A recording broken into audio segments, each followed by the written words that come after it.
Hello, Internet. Let's talk fights. All right, guys, next fight we have the newcomer, Carlos Prates versus the veteran, Trevon Giles. What do you got, Ryan? Trevon Giles has been around the game for a long time. This is a former LFA champion we're talking about here. Quite a lot of UFC fights. I would say his number one weapon is his jab. In particular, a step-in jab. There's more of a flick jab sometimes where you're not necessarily gaining ground or really stepping in on your shot. You're just popping it out from where you're standing and trying to get in and out a little bit. Giles does a tremendous amount of work with his step-in jab. He's committing to the technique. He's bringing that lead foot in and really putting some power on this shot. Honestly, everything he throws looks like it hurts. He's got a snappy left hook. He'll follow up that jab with a double jab or a cross behind it and really stings people up with his boxing. Every shot just looks like it hurts. Nothing is pitter-patter when it comes to Giles striking. He's good everywhere. We've seen him caught on the floor before and submitted, but he's had close fights. It seemed like he was getting the better of Dricus du Plessis before he got caught, and a lot of great fighters he's been in there with. What do you see for Mr. Prates? Carlos Prates. This guy is a very fun new addition to the UFC. He was on Dana White's Tuesday Night Contender Series. When me and Ryan were doing film study for that fight, we were watching his interviews and remarking at how calm he seemed.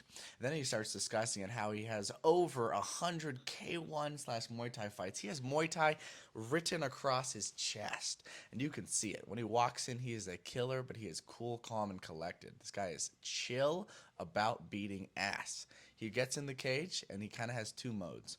He's either looking to bounce in his stance and look for some kicks. He's got really good calf kicks. Kind of reminds me of Jose Aldo, how he'll almost soccer style kick a leg, kick a calf. So really, really good kicks, teep kicks, head kicks. He'll do a classic look down, kick high, and especially with his really tall, long frame, it throws guys off.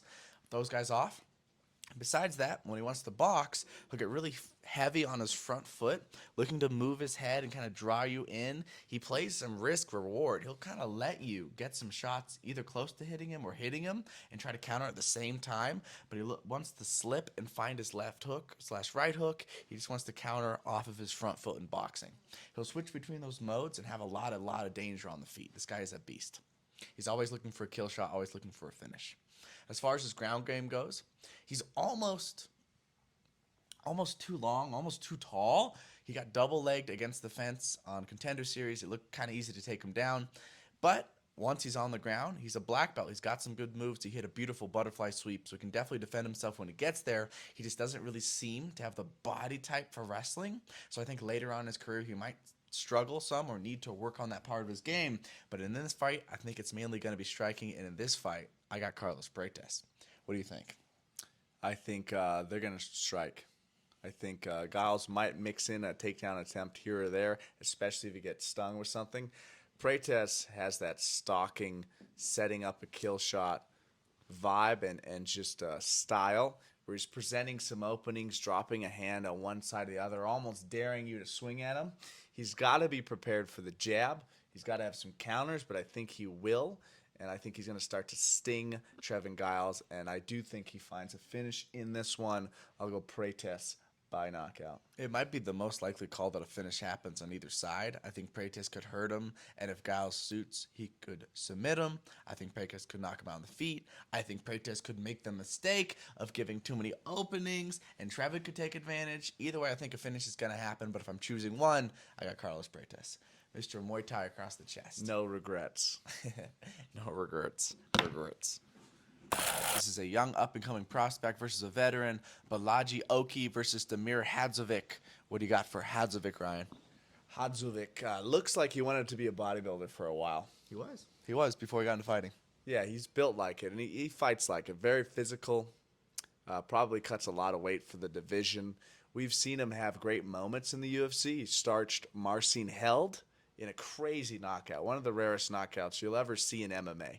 Marcin Held rolls for a leg lock. It's called an Imanari roll. Ducks his head down and tries to roll and entangle himself on Demir's legs. Demir times this with a knee and then a couple follow-up shots, puts him unconscious. It was like Joaquin Hansen versus the creator of the Imanari role, Masakatsu Imanari, did the same thing. Maybe watch that fight before he had that opponent. Yeah, that might have been some motivation, some inspiration for that knockout. He's had mixed success as of late. His last win was not super recent against Yancy Medeiros, who was eventually released from the UFC. He's struggled against opponents like Renato Moicano, got him out of there and choked him. He's tough everywhere. I think he does his best work in the clinch, and he's got some hard punches. Not the most fast twitch muscle kind of fighter. A little slower, more deliberate power pace. What do you see for his opponent? Baji Oki was on Dana White's Contender Series. I need to find a shorter way to say this. DWTNCS. I don't know. I always have to run through all the words, but this guy's a beast. He talks a lot about being a Zulu warrior. He's out of Europe, but he's got Zulu tattooed across his back, and is clearly a very important part of his heritage. This guy brings a lot of intensity to the cage. He gets himself extremely hyped up and then comes out banging. In his Contender Series fight, he fought a very good kickboxer, Salvador.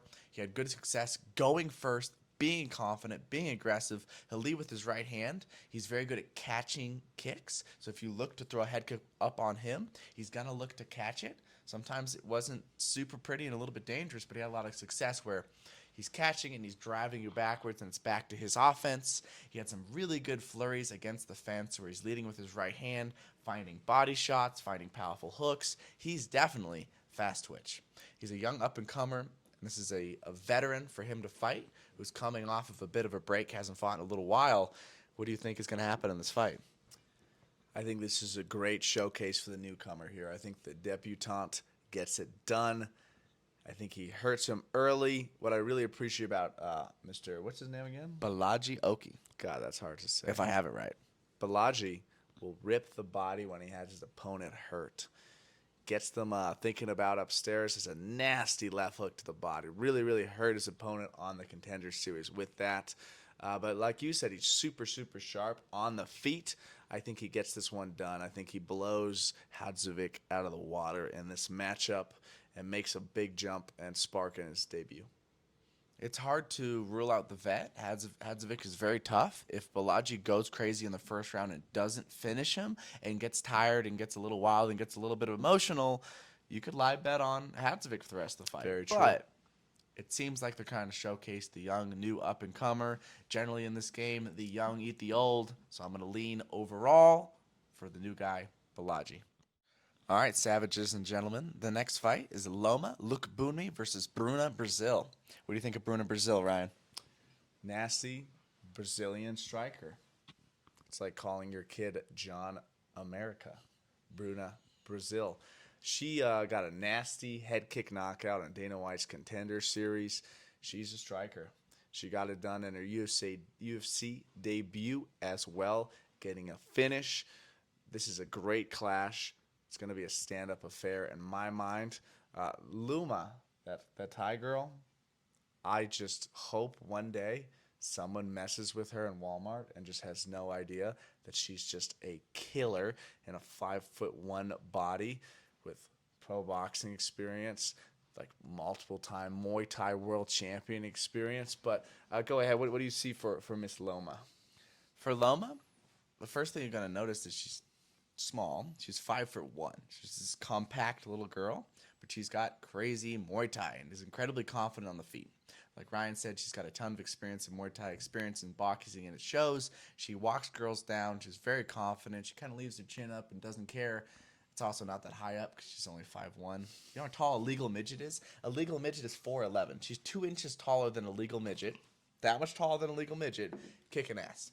Her last fight, she fought Elise Reed, and she showed some really good things. Some of her favorite weapons are a very, very powerful low kick. She's got good elbows. She's got good knees. She's really good at slipping and ripping her right hand, which is something I think we're going to see in this fight. When Bruna Brazil fought Denise Gomes, who's a beast, she really struggled with the right hand. She tends to leave her hands down, kind of this karate taekwondo style, where she's ready to kick, but it leaves her open for the right hand. I think Loma's going to find it on her.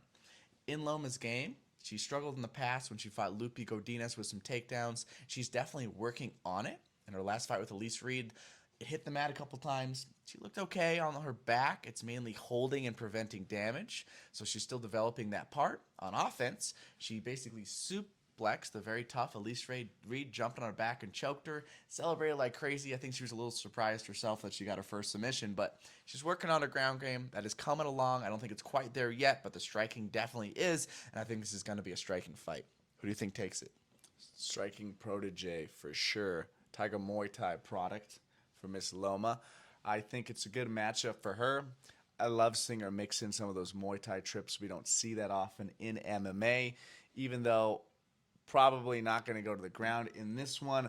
She's going to get this one done, in my mind, by decision. As long as she can deal with the length and height of Bruna Brazil, which I'm sure she's had before in fights, fought a lot of people taller than her because she's small. I think she's going to handle it. I think she takes this fight decision or TKO. Loma, look boon me, look be me, look at me. Loma. All right, guys. Max Griffin versus Jeremiah Wells. Robin, what you got for Jeremiah? Guys, Jeremiah Wells as well as Max Griffin, they're both veterans. They're both a little bit older. I think it's 37, 38 for both of them. They've both been in this game a very, very long time, and now I've had the time to shine in the UFC. Jeremiah Wells hasn't had quite as many fights in the UFC, and I think he's got a little bit more time to go. If I was to give his basic styles, it's a jiu-jitsu brawler. What do I mean by that? Some of his best offense comes in these charging hooks. He caught Court McGee, dropped him and finished him. Warley Alves. He caught Warley Alves, caught him and finished him. Charging in, lunging in. He's incredibly explosive, and he hits really hard. There's a little bit of risk there. He gets a little bit wild on the feet, and that's given him some puzzling moments. 2 fights ago, when he fought Matthew Semmelsberger, he got dropped 3 or 4 times in that fight. Now, he won that fight. He was able to control the chaos and consistently take his opponents down, which we'll get to next, but gets a little wild and crazy on the feet, but he hits really hard with those hooks. For his takedowns, he seems incredibly strong. He can double leg you. He can body lock you. Basically, he just wants to get a hold of you and then dominate the fight from there.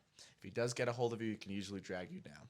Once he gets you down, he's got great ground and pound, but what he's really looking for is a rear naked choke. Every single one of this high-level black belt submissions is with a rear naked choke, so that's his money move. In this fight, I think he could take Max Griffin down. He's got to be careful on the feet. Griffin's got experience in some brawls and some wars, so that could be kind of 50-50, but I think if he takes the fight down, he could have a big advantage. What do you think about Mr. Max Griffin? Griffin's a longtime UFC vet. He's had great fights throughout his career, most notably to me recently, fought Neil Magny. Looked good early. He was trying to take it to Neil, but as the fight progressed, he started to fall off, and Magny ended up coming out with that win. I think he stole that decision from him and just outworked him towards the end of that fight. But he's got an interesting style. I think he wants the takedown, but he seems happy to strike for long periods in his fight. Stance-wise, he will point both feet straight forward at the opponent, and not only that, but he's Like a sprinter.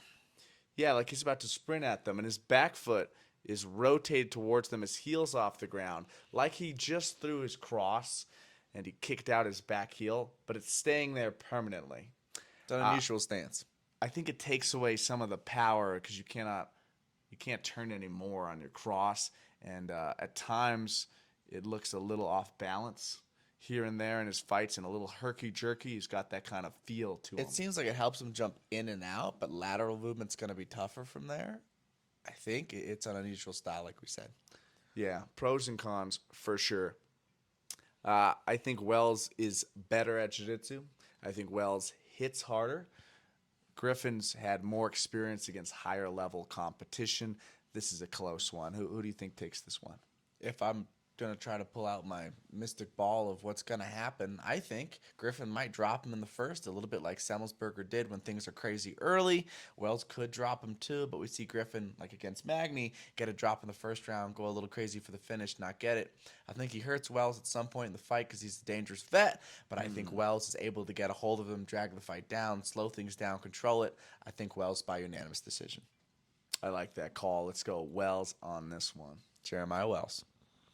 Next one, the Mongolian murderer Arichi Long versus Daniel Marcos. What do you got for the Mr. Murderer? The Mongolian, the Khan. Arichi Long is a striker through and through.